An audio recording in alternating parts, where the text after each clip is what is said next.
Ողջույն թանկագիններս, այսօր ուզում եմ ձեզ այնպիսի քաղցրով բարևել, այսպես ասած, որ բոլորիդ դուր կգա։ Պաղպաղակ եմ պատրաստելու, տնական, շատ համեղ, վանիլային, նման է Թամարա, մեր հայկական Թամարա ֆիրմայի պաղպաղակի համին։ Ուրեմն օգտագործելու եմ այստեղ չոր պաղպաղակի հումք, որը գնել եմ Wildberries-ից, ինձ թվում է սուպերմարկետներում էլ կլինեն, և հալթա սերուցք եմ վերցրել։ Մեծ աման ենք վերցնելու, որպեսզի բաղադրիչները լցնենք և հարենք հարիչով։ Այստեղ սերուցքը պետք է վերցնել սառնարանից, պետք է սառը լինի, ինչպես կրեմի դեպքում, այդպես էլ պաղպաղակի դեպքում ցանկալի է, որ լինի սառը վիճակում հեշտ փրփրելու համար։ Ավելացնում ենք պաղպաղակի փոշին և հարիչով հարում ենք, հետզհետե կսկսի պնդելը, ծավալով մեծանալը և պնդելը։ Ընդամենը 3 բաղադրիչով ստանում ենք շատ համեղ պաղպաղակ։ Սիրելիներս, այն որ ասում են իսկական պաղպաղակ, պատկերացրեք հենց այդ իսկական պաղպաղակն է։ Ես փոքր ուշ կանդրադառնամ, թե էլ ինչպես են պատրաստում, բայց ասեմ ոչ մի տարբերակն էլ ինձ դուր չի եկել։ Ես շատ ժամանակ եմ փորձել,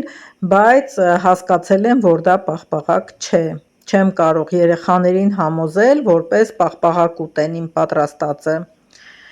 Լավ փրփրեց արդեն, կրեմի նման պինդ զանգված չի կարող լինել, այստեղ կաթի քանակը շատ էր, մի խոսքով այսպիսին է ստացվում, փրփրուն զանգված։ Հիմա տեղավորում եմ ամանների մեջ, այս մի տարան 3 լիտրանոց է, մյուսը հիմա որ կլցնեմ 2 լիտրանոց է, այսինքն այսքանից ստացվում է 5 լիտր տարայով պաղպաղակ։ Բնականաբար ես սա պատրաստել եմ, փորձել ենք, կերել ենք, նոր եմ ներկայացրել, պատկերացրեք մի 3 օրեր ուտում էինք ու չէր վերջանում, բավականին շատ էր ստացվել։ Ահա, դնում ենք սառցարան, թողնում ենք սառելու, մոտ մի 6 ժամ է անցել, տեսեք ինչպիսին է, շատ լավ է ստացվել, հեշտությամբ կտրվում է, գդալներիս չունեմ, որպեսզի կլոր տարբերակով մատուցեմ, բայց այսպես էլ չի խանգարի, հաջորդ անգամ էլ գդալը կունենանք, կարևորը պաղպաղակը լինի։ Այսպես մատուցում ենք մեր ցանկացած նախընտրած տարբերակով, կուզեք շոկոլադ ավելացրեք, կուզեք կոֆեի հետ մատուցեք, ինչպես կցանկանաք, ես այսպես կմատուցեմ, կվայելենք սուրճի հետ։ Լցրել եմ նաև այսպիսի ժելեները պատրաստելու ամանների մեջ եմ սառեցրել և սա էլ կմատուցեմ ելակով։ Արդեն ուշ ժամ է, մի քիչ տեսանյութը նկարելուց գույնը փոխվել է։